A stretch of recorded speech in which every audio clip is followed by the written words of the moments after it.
In the initial impact, there were hardly unexpectedly some dreadful massacres, exterminations.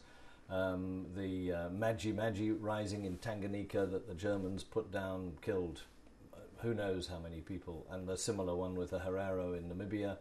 But the French and the British had their own massacres and a very destructive initial impact.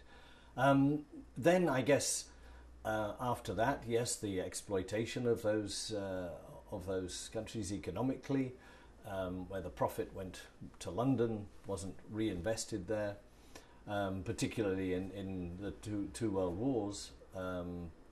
They were really being exploited. And I guess all Africans were reduced.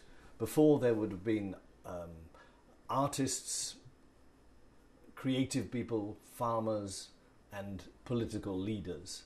And when, after colonialism, everybody was just a farmer. They were all reduced to that level. So the decapitation of political leadership, or the compromising of political leadership.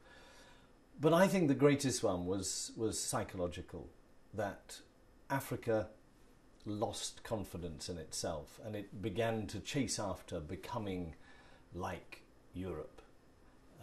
I went to Africa in the 1970s and people would say, "Oh, you've come to civilize us, you've come to show us how to be like you." And I would say, no, I've come to help you to read and write and learn, stuff. But no, be yourself. And I found people found that disturbing. They'd really lost confidence in themselves, and I think that is what is now coming back. But I think that was the greatest impact of the imperial takeover of Africa.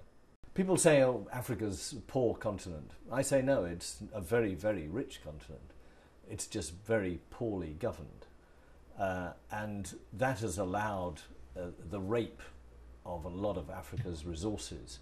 The latest competitor in there is China, and it's China's demand for African resources which has pushed their prices globally. That's actually been very good for Africa.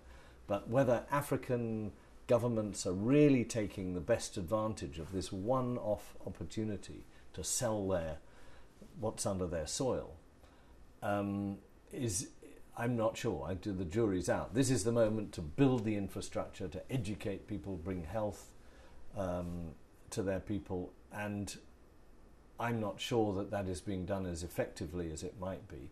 What we do know is that between 2000 and 2008, which is the time of this boom, $437 billion have left the continent illicitly.